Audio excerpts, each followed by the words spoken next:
আমি যাব আর আসবো, তখন সে আমার গানের ভান্ডার সব উপর করে দেব, ঢেলে দেব। তাহলে কিছু বাদ রেখে গেলেন। ঠাকুর রামকৃষ্ণ পরমহংসদেব আমাদের কাছে এলেন মাতৃভক্তির পরাকাষ্ঠা নিয়ে। তিনি আসলেন শুধু মামা করতে করতে, গেলেনও মামা করতে করতে। সব অবস্থায় ভগবান শ্রীকৃষ্ণ রামকৃষ্ণ পরমহংসদেবের দরবারে বিবেকানন্দ গিয়ে বলছেন, বাড়িতে খাওয়া দাওয়া হচ্ছে না। তাই ভাবছেন, তার মা বলেছেন, তোর গুরু রামকৃষ্ণ পরমহংসদেবের কাছে গিয়ে কিছু চেয়ে নে না, চেয়ে নে, যা গিয়ে কিছু চেয়ে আয়। এসছেন, এসে ভাবছেন, তুমি নাকি ভগবান, তুমি নাকি সব দিতে পারো, সব নাকি তোমার অধিকারে আছে, তা তুমি আমাকে আজকে দিতে হবে। বলছে, ঠাকুর আমার বড় বাড়িতে অভাব, চাকরি বাকরি নেই, টাকা পয়সা লাগবে, আমার মা পরিবার পরিজন না খেয়ে আছে। সঙ্গে সঙ্গে পরম পুরুষ রামকৃষ্ণ, সে বড় চতুর, ঈশ্বরের মতো চতুর আর কেউ হয় না। সঙ্গে সঙ্গে বলছেন, জানা যা ভবতারিণীর কাছে যা, গিয়ে ওখান থেকে চেয়ে নে। গিয়ে চেয়েছেন, কি চাচ্ছেন? এই ভক্ত ভগবান। বিবেকানন্দ বলছেন, আমার জ্ঞান দাও, ভক্তি দাও, প্রেম দাও, বিবেক দাও, বৈরাগ্য দাও। এসে বলছেন, কিরে চেয়ে নিলি, যা চাইবি সব পাবি। বলছেন, না ঠাকুর চাইতে পারলাম না। কি চাইলি, কি চাইলি? বলে, আমি ঠাকুর চাইলাম জ্ঞান, ভক্তি, বিবেক, বৈরাগ্য। শালা তুই কামাল চাইছিস, শালা সবচেয়ে মোক্ষম জিনিসটা চেয়ে গেছিস। জ্ঞান, ভক্তি, বিবেক, বৈরাগ্য দাও, এইটাই চাইলেন তিনি। টাকা পয়সা, গাড়ি বাড়ি চাইতে পারলেন না। সেই বিবেকানন্দ ঠাকুর রামকৃষ্ণের চরণাশ্রিত হয়ে সে চরণ দিয়ে, দুখানা পা দিয়ে কয়েক লক্ষ কোটি টাকা তার নামে এই ভারতবর্ষের বুকে আসে রামকৃষ্ণ মিশনের কাছে। কিসে? জ্ঞানের দরবারে। জ্ঞানী জগে পেলে রাহে সব মন কি খানি। মনের ঘানিতে কিন্তু পাক খেতে খেতে ঈশ্বরীয় যে পাক, রামকৃষ্ণকে কিন্তু পুরোপুরি বিশ্বাস করতে পারলেন না। বিশ্বাস পুরোটা তার জীবনে এলো না। যতদিন ঠাকুর রামকৃষ্ণ দেহ অবস্থায় ছিলেন, ততদিন রামকৃষ্ণকে ভগবান বলে পূর্ণাঙ্গভাবে বিশ্বাস করতে পারেননি। তার দেহান্তরের সময় দেখা গেছে, দেহ যখন অবসান প্রাপ্ত, তখন ভাবছে যে যিনি দিন দুনিয়ার মালিক, যাকে মানুষ ব্যথাহারী ভগবান বলে জানে, তিনি যদি এত ক্যান্সারের যন্ত্রণায় ব্যথায় কাতর হয়, তিনি মানুষের ব্যথা দূর করবেন কি করে? পরম পুরুষ রামকৃষ্ণ ওই একদম বিছানার সঙ্গে লেপ্টে শুয়ে আছেন, উঠতে পারছেন না। সেই সময় ঘাটটা তুলে বলছেন, হ্যাঁ রে নরেন, তোর এখনো সংশয়, এখনো সন্দেহ, তুই আমাকে বুঝতে পারলি না।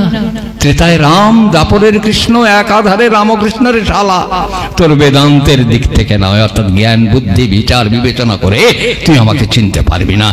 অজমূর্খের কাছে মহাপণ্ডিত। ভগবান যদি নিজে না ধরা দেন, তাকে কোনো জ্ঞান, বুদ্ধি, বিচার, বিবেচনা দিয়ে তাকে বিচার করা যায় না। এই চেতনা এলো। এই যখন চেতনা এলো, তখন বুঝলেন ঠাকুর রামকৃষ্ণ পরমহংসদেব ভগবান। তখনও পুরো সন্দেহ ঘটেনি, তখনও ঘটেনি। তিনি হিমালয়ে অদ্বৈত আশ্রম করতে বললেন। কাকে পাঠাচ্ছেন? সেখানে গিয়েছেন রামকৃষ্ণানন্দ, পরম ভক্ত রামকৃষ্ণের। তিনি রামকৃষ্ণের মূর্তির সামনে নিরন্তর তিনি কীর্তন করতেন আর নাচে নেচে আরতি করতেন। সেই রামকৃষ্ণানন্দ গিয়েছেন ওখানে অদ্বৈত আশ্রম করতে। তার ডাইরেকশনের মতো সমস্ত আশ্রমটা হয়ে ভাবছে সেখানে নিরাকার ব্রহ্মের সাধনা হবে, বেদান্তের উপাসনা হবে। বৈদান্তিকই হতে চেয়েছেন, করতে চেয়েছেন সবাইকে।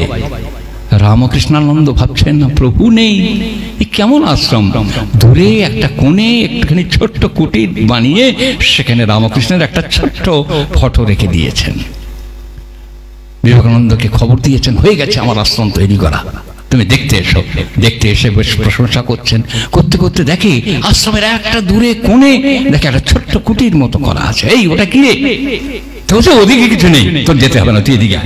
বিবেকানন্দ ভোলাবার চেষ্টা করছে, কিন্তু বিবেকানন্দ যাবে, গিয়ে দেখে রামকৃষ্ণের একটা ছোট্ট প্রতিকৃতি আছে।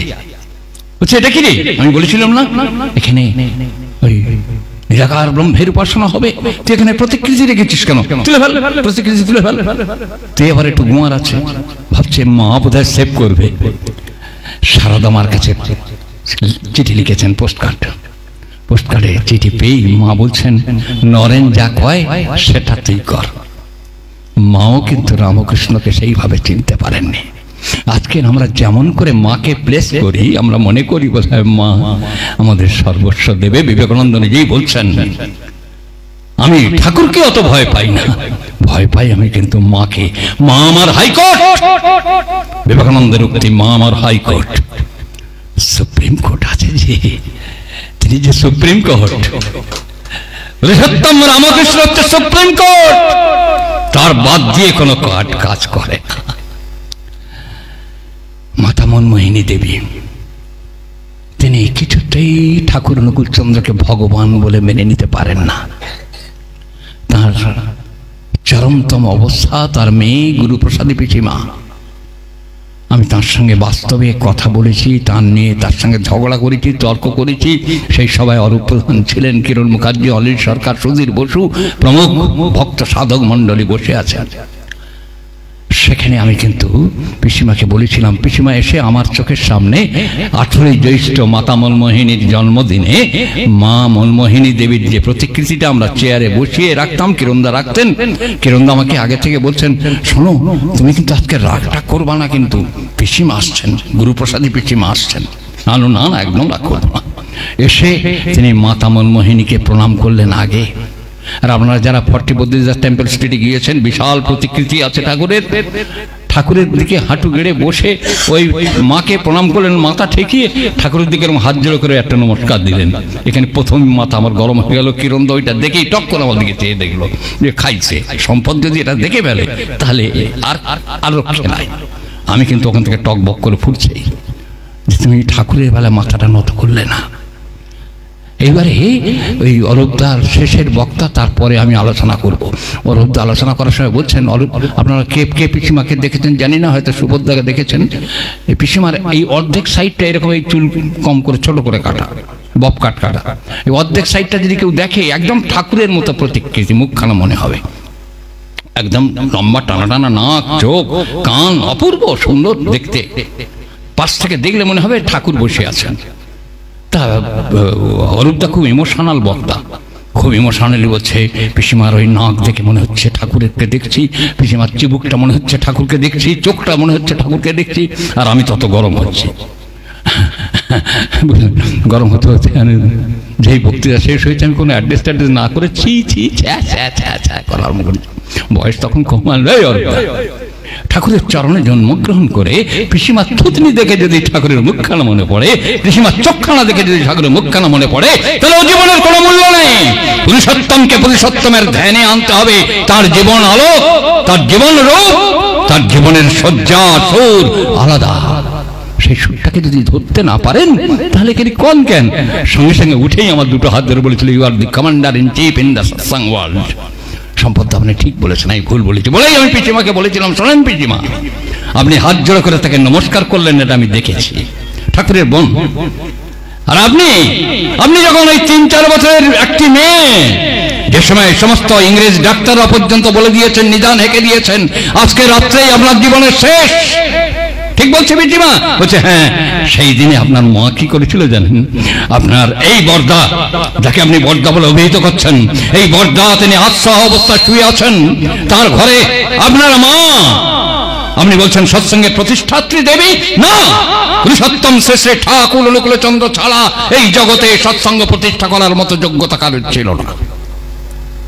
তার বুকের উপর গিয়ে আছাড় খেয়ে পড়েছে, ওরে অনুকূল তুই আমার মেয়ের জীবন দান কর।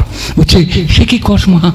আমি বড় বড় ডাক্তার আনলাম, ইংরেজ ডাক্তারদের নিয়ে এলাম, আমি তো তোর মেয়ের চিকিৎসার জন্য কোনো চেষ্টা ত্রুটি করি নাই মা।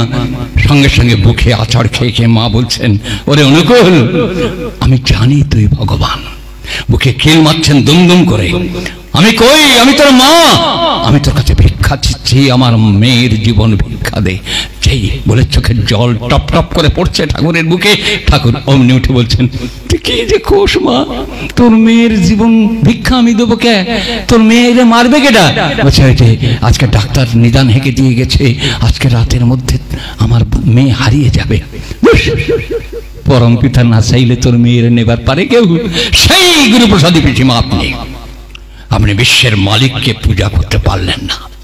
আপনি বড় ভাই হিসেবে অস্বীকার করলেন। তাই পুরুষোত্তমকে চেনা মাতা মনমোহিনী দেবীও চিনতে পারেননি। তিনি শেষের দিকে বলছেন, ওরে আমার বাৎসল্য রসে তাচ্ছিল্য এসেছিল, আমি ঠাকুরকে চিনতে পারিনি। অবতার নাহি করে কহে মই অবতার, এই অবতারকে চেনা যায় না।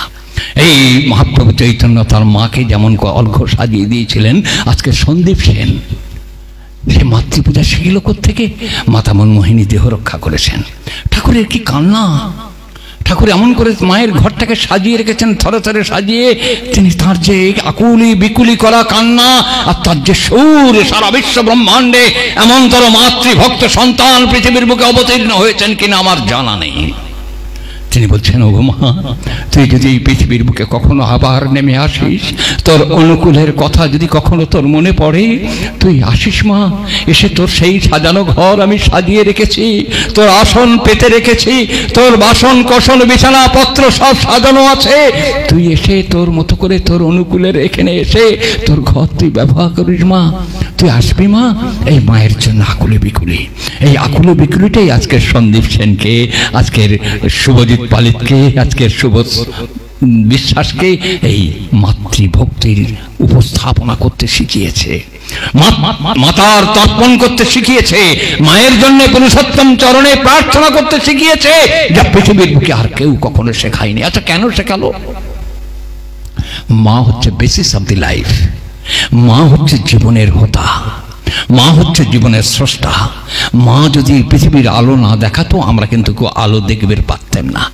ঠাকুরের জীবনে আপনারা অনেকেই চেনেন, এই একটু দূরেই কাঁচড়া পাড়ায় গয়েশপুরে গৌরাঙ্গ শাহ, ওর মাকে আপনারা দেখেননি, আমি দেখেছি, বহুদিন ওদের বাড়ি সৎসঙ্গ করেছি। তিনি বেশ একটু ডাংপিটা মা ছিলেন। তিনি যখন রিক্সায় বসতেন, একলা একটা রিক্সা বসতেন, সেই রিক্সাতে অন্য কোনো প্যাসেঞ্জার ওঠার সাহস পেত না। তিনি রিক্সা উঠে বেটা ছেলেদের মতো ঠ্যাংয়ের পর এরকম ঠ্যাং দিয়ে বসতেন, একটা সিগারেট এরকম ধরাতেন, ধরিয়ে এরকম মুঠো মেরে ধরে এরকম টানতে টানতে তিনি যেতেন। ওখান থেকে 4.5 কিলোমিটার রাস্তা দূরে কাজলাপাড়া স্টেশনে আসতেন। এসে তিনি ট্রেন বা অন্য কোথাও যেতেন। এই হেন ব্যক্তিত্বময়ী মহিলা, তিনি বিভিন্ন সময় তার ছেলের বউকে মেরে তাড়িয়েছেন, ছেলেকে তাড়িয়েছেন। একদিন তার এরকম ঘর মতো আছে, সেই ঘরে মহাপ্রভু চৈতন্যের প্রতিকৃতি বসানো আছে, ওরা গোসাই সম্প্রদায়ের ভক্ত। আর একটা কোণের ছোট্ট একটুখানি ফটো গৌরাঙ্গ বসিয়ে প্রতিদিন সকালবেলায় ইষ্টভূতি করে। ও রাগের চোটে সেই দিনে কি করেছে, এত রেগে গিয়েছে, রাত 1টার সময় ওই ঠাকুরের ফটোটা নিয়ে ঠিক তার বাড়ির সামনে থেকে পাকা রাস্তা, বাস রুট, ওটা একদম উঠোন থেকে এরকম ছুঁড়ে রাস্তার উপর ফেলে দিয়েছে। দিতে গৌরাঙ্গ আর সহ্য করতে পারেনি। এর আগে অনেক টর্চার হয়েছে, কিন্তু বারে বারে এই যে বলছেন মাতৃভক্তি অটুট যত, সেই ছেলে হয় কৃতি তত, পিতায় শ্রদ্ধা মায়ে টান, সেই ছেলে হয় সম্যক প্রাণ। এই বাণীগুলো তাকে বারবার তাকে আঘাত করেছে। মায়ের বিরুদ্ধে কমপ্লেন করতে পারেনি। অনেক রেগে মেগে পরের দিন চলে গেছে ঠাকুর বাড়িতে, যে এবারে আমি জিজ্ঞেস করবো, এবারে কি হবে ঠাকুর? তুমি তো বললে মাকে ভালোবাসবি, কোনো অবস্থা মাকে ত্যাগ করা যাবে না। তো এবার আমি কি করবো? তোমাকে ছুঁড়ে ফেলে দিয়েছে। গিয়ে ঠাকুরকে প্রণাম করেছেন। এমন সময় আরেকটি মানুষ এসে প্রণাম করে, ভক্ত প্রণাম করে বলবেন তিনিও তার মায়ের নামে একটা কমপ্লেন করবেন বলে বলছেন। ঠাকুর এরকম বসেছিলেন, পাতা ঘষ্টের সামনে এগিয়ে গিয়ে বলছেন, সোনমণি, তুমি যে মায়ের কথা করছো, তোমার বাবা লক্ষ লক্ষ বীর্য শুক্র কণিকা যখন ছুঁড়ে দিয়েছিল, নিরালম্ব বায়ুভূত হয়ে আকাশে উড্ডীয়মান ছিল, তার মধ্যে থেকে তোমার মা, ঠাকুরের বসে আছেন, বলছেন খাপ করে একটা ধরে যদি তার গর্ভাশয়ে স্থাপন না করতো মনি, আজকে তুমি এসে তোমার মায়ের নামে কমপ্লেন করবে পারতে না। তোমার আশার মূলে কিন্তু তোমার মা। তাই মাকে আমি এত ভালোবাসি। আমার মা যদি আমাকে গ্রহণ না করত, মা যদি আমাকে বরণ না করত, মা যদি আমাকে ভজন না করতো, আমি কোথায় থাকতাম? আমি আসতে পারতাম না। গৌরাঙ্গ শাহ চোখের জল টপ টপ করে পড়ছে। যাও যাও, গিয়ে মাকে ভালোবাসো, মাকে পুজো করো, মায়ের ছেলে মায়ের হয়ে যাও।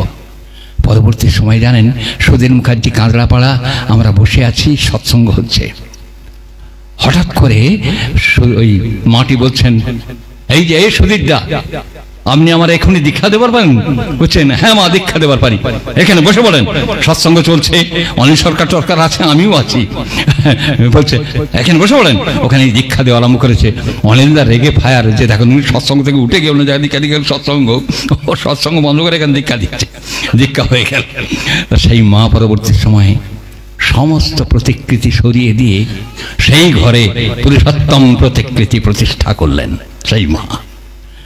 তাই মায়ের আজকের এই যে তর্পণ, রামচন্দ্র শিখিয়েছেন, কৃষ্ণ শিখিয়েছেন, মহাপ্রভু চৈতন্য শিখিয়েছেন, রামকৃষ্ণ শিখিয়েছেন, কিন্তু সেই তাদের বিবর্তনী ছন্দে বিবর্তনী রূপ নিয়ে পুরুষোত্তম শ্রেষ্ঠ ঠাকুর অনুকূলচন্দ্র এসে প্রত্যেকটি মায়ের কেমন করে তর্পণ করতে হয়, প্রত্যেকটা মাকে কেমন করে ভালোবাসতে হয়, একমাত্র ঠাকুর আমাদের কাছে উপস্থাপনা করেছেন। এমন করে এই পৃথিবীর বুকে কেউ করেনি। তাই এই যে একটু আগে বলছিল শ্রী শুভজিৎ পালিত, যে ত্রিকোটি 14 পুরুষ উদ্ধার হয়, ত্রিকোটি কুল উদ্ধার হয়। কেমন উদ্ধার হয় জানেন? মহাভারতের একটা ঘটনা বলি। আমাদের দেখবেন মন্ত্র পড়া হয়, মা মনসা দেবীর পুজো করা হয়, সাপের ভয় মনসা দেবীর পূজা করা হয়। সেই মনসা দেবীর পূজার মন্ত্র আছে যে আস্তিকস্য মনির মাতা ভগিনী বাসকস্ততা জরৎকার মনির পত্নী মনসা দেবী নমঃস্তুতে। ছোটবেলায় আমরা যখন রাত্রে কোনো কারণে বাজারে টাজারে দোকানে টোকানে যেতে হতো রাত্রে, তখন তো এত ইলেকট্রিক লাইট নেই, লম্প জেলে বা লণ্ঠন জেলে আমাদের যেতে হতো। তখন সাপের ভয় খুব, মাছ বাগান আগান খুব। তা মা তখন আমাকে মন্ত্রটা শিখিয়ে দিয়েছিলেন ছোটবেলায়। এইটা বলতে বলতে যাবি, দেখবি সাপ তোকে কামড়েবে না। কেন না, তখন মা তার বাংলা ভাষায় গল্প করেছিল। পরবর্তী সময়ে আমার 9 বছর যখন বয়স, তখন ওদেরকে মহাভারত পড়ে শোনাতাম। আর সেই মহাভারতের কাহিনী এটা। এই মনসা দেবী একটি কন্যা, আর এদিকে জন্মেঞ্জয় সর্পযজ্ঞে আহুতি দিচ্ছে, লক্ষ লক্ষ সর্প প্রতিদিন আহুতি হচ্ছে, সর্প নিধন যজ্ঞ আরম্ভ করে দিয়েছে। এই সর্প নিধন যজ্ঞ কিছুতেই থেমে থাকছে না। তক্ষক তার নামে আহুতি দিচ্ছে। তক্ষক সেই ফাঁকি কি করেছে, ওর দাদার বন্ধু দেবরাজ ইন্দ্রের কাছে গিয়ে আসন গ্রহণ করেছে। দেবরাজ ইন্দ্রের কাছে আছে, কিন্তু দেবরাজ ইন্দ্রের ওখানে যেতে, ওখানে আহুতি দিয়েছে। দেবরাজ ইন্দ্র এবার বুকে জাপটে নিয়ে তার আসনে বসে আছে। এবার বলছে যে আর আসছে না, দেবরাজ ধরে আছে বগল দাবায় করে। বলছে কি হবে? তখন রাজা জন্মেঞ্জয় বলছে দেবরাজ ইন্দ্র সহ আহুতি দাও। তখন দেবরাজ ইন্দ্র সহ আহুতি, এই সিংহাসন সমেত হ্যাঙ্গিং পজিশনে আসছে। তক্ষক আছে, ইন্দ্র আছে, দুজনে দুজনকে ধরে আছে, কিন্তু ওই অবস্থা ঝুলন্ত অবস্থায় আহুতি দিতে আসছে। এই অবস্থা যখন পরিপ্রেক্ষিতে দাঁড়িয়ে গেছে, তখন বাসুকী নাগ মহাবিপদে পড়ে গেছে। ঋত্বিক দেবতা মুশকিল আসান করে দয়াল মানিক পীর, ঋত্বিক দেবতা নারদ গিয়ে হাজির হয়েছেন। বাসুকী, কিছুক্ষণের জন্য আমি স্ট্যান্ড বাই করে রাখছি, তুমি এক কাজ করো, তুমি তোমার মেয়েকে, তোমার বোনকে ভালো জায়গায় বিয়ে দাও। ওই যে বটগাছতলা একটা ভদ্রলোক বসে আছে না, ওই জরৎকার ঋষি বসে আছে, ওর সঙ্গে তোমার মেয়ের বিয়ে দাও। বিয়ে দিলে এই কম্প্যাটেবল ম্যারেজ হবে, এই বিয়ের মধ্যে থেকে সুসন্তানের সৃষ্টি হবে। আর সুসন্তান না হলে দেশ এবং জাতি রক্ষা পাবে না। আজকে সুভাষ নেই, আজকে নরেন নেই, আজকে নজরুল নেই, আজকে রবীন্দ্রনাথ নেই, আজকে শরৎচন্দ্র নেই, আজকে যেন বিশ্বে ভারতবর্ষ মানুষ শূন্য হয়ে দাঁড়িয়েছে। কোটি কোটি মানুষ আছে, কিন্তু একটা মানুষের মতো মানুষ নেই যারা দেশ জাতিকে রক্ষা করতে পারে। তাই বাসুকী, তোমার কোটি কোটি মানুষ আছে, কিন্তু একটা মানুষের মতো মানুষ নেই তোমার জাতিকে রক্ষা করতে পারে। জাতি ধ্বংসের পথে, তাই সুসন্তান চাই। সুসন্তান হলে মনসার সঙ্গে জরৎকার বিয়ে দিতে হবে। বলে জরৎকার বিয়ে দেবো কি করে? গিয়ে প্রস্তাব দিয়েছে। জরৎকার ভাবছে হায় ভগবান, আমি তো থাকি গাছতলা, এই রাজকুমারীকে যদি আমি বিয়ে করি তাহলে আমার তার পরের দিনে আমার সঙ্গে ডিভোর্স করে বেরিয়ে চলে যাবে, অতএব আমি এখানে বিয়ে করবো না। হ্যাঁ, বড় লোকের বেটিল, লম্বা লম্বা চুল, এর খুব অহংকার, বাবা এর বিয়ে করলে বিপদ আছে, দরকার নেই। হ্যাঁ, আর বিদুষী অপূর্ব সুন্দরী বটে, তা আমি এই ল্যাংটা পড়া ল্যাংটা সন্ন্যাসী, আমি ওকে বিয়ে করলে বিপদে পড়ে যাবে। বলে আমি বিয়ে করবো না, বলে ও আরো সরে গেছে, বিয়ে করবো না, কি হবে? আবার দেখে নারদ বলছে শোনো, ওকেই পটাতে হবে তোমাকে। এবার ও ওই দেশ ছেড়ে চলে যাচ্ছে, যখন দেখে একটা বট গাছের উপর থেকে টপ টপ করে জল পড়ছে।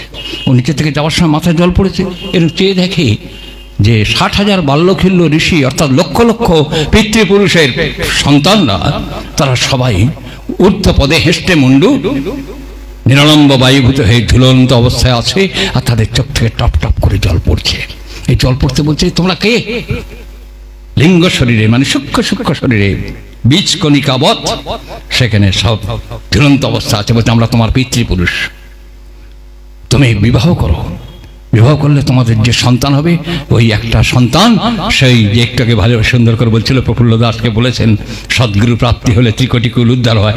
এই এই এই এখানে যারা আপনারা বসে আছেন সবার সদ্গুরু প্রাপ্তি হয়েছে, আপনাদের সবার ত্রিকোটি কুল উদ্ধার আপনাদের অজান্তে হওয়া আরম্ভ হয়ে গেছে। তেমন করে এই অন্তর যদি জরৎকারু তুমি বিয়ে করো তোমার একটা ভালো সন্তান হবে, তার থেকে আমরা সবাই উদ্ধার প্রাপ্ত হব। এই সদ্গুরু দীক্ষার সার্থকতা সেখানে, এই জন্য সদ্গুরু দীক্ষার প্রয়োজনীয়তা। আজকে যারা মনে করছেন আমি এই হরে কৃষ্ণ করে কাটাবো, অথচ সুবিবাহ সুপ্রজনন যদি না হয়, বিবাহ বিজ্ঞান যদি আপনাদের মধ্যে বিধৃত হয়ে না ওঠে, আপনাদের লাখ টাকা পয়সা, গাড়ি বাড়ি, ধন দৌলত, শিক্ষা, সংস্কৃতি কোনো কাজে লাগবে না। মানুষ চাই, মানুষ। এই মানুষের কারবার করার জন্য পুরুষোত্তম শ্রেষ্ঠ ঠাকুর অনুকূলচন্দ্র তার চরণ তলে এসে দেশবন্ধু চিত্তরঞ্জন দাস তিনি ভেবেছিলেন মানুষ তৈরির কারখানায় সৎসঙ্গ। আমি মানুষ তৈরির উপাসনা আরম্ভ করব, ঘরে ঘরে যাব। আর্য কৃষ্ণে তৈরি অধ্বনিত বললে নিকেতনম আর্য ভূমি ধুলি পাবন চিদানন্দকম। এই যে আর্য ধ্বনি সারা ভারতবর্ষ গ্রামে গঞ্জে ছড়িয়ে দিতে হবে, সেই আন্দোলনটাকে আরম্ভ করেছিলেন মহামতি দেশবন্ধু চিত্তরঞ্জন দাস। কিন্তু দুর্ভাগ্যের বিষয়, বিবাহ বিজ্ঞান ফেল করলে ভক্ত হলেও নিস্তার নাই। সেখানে দেশবন্ধু চিত্তরঞ্জন দাস বিবাহ বিজ্ঞান ফেল করেছিলেন, বিবাহটা তার ভুল হয়ে গিয়েছিল। আর ভুল হলে আর কোনো কুল নেই সেখান থেকে রক্ষা করে, কারণ শিরে করলে সর্পাঘাত, তাগা বাঁধবে কোথায়? দেশবন্ধু চিত্তরঞ্জন দাসের শিরে সর্পাঘাত হয়ে গিয়েছিল, তার বিবাহতে ভুল হয়ে গিয়েছিল। সেই ভুলের জন্য ভুলের মাসুল দিতে তাকে অকালে চলে যেতে হয়েছিল। কিন্তু তিনি বুঝেছিলেন যে মানুষ তৈরির কারখানা, এই সৎসঙ্গ আন্দোলন যদি প্রতিটি ঘরে ঘরে প্রত্যেকটি মায়ের সঙ্গে ঠিক ঠিক যদি বিবাহ না দেওয়া যায়, সুসন্তানের আবির্ভাব ঘটবে না। এই সুসন্তান আবির্ভাব না ঘটলে সেখানে ভালো সন্তান সৃষ্টি হবে না। সেই ভালো সন্তান সৃষ্টি না হলে তাহলে দেব সন্তানের সৃজন হবে না।